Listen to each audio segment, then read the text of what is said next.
Hello everyone, welcome back to our channel. In today's video, I'll show you how you can fix login error on your Bank of America account. Let's get started. So, before anything else, make sure your internet connection is working properly. You can switch between Wi-Fi and mobile data or restart your router if needed. So, after that, if you are on iPhone, open up settings, then tap on General, tap on iPhone storage, and then here search for Bank of America and then tap onto it.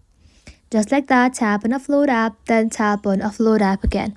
This clears temporary data without deleting your actual account information. After that, reinstall the app and then try logging in again.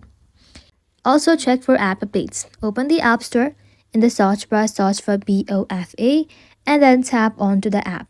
Just like that, if this button says update instead of open, tap on update and let your application update to its latest version.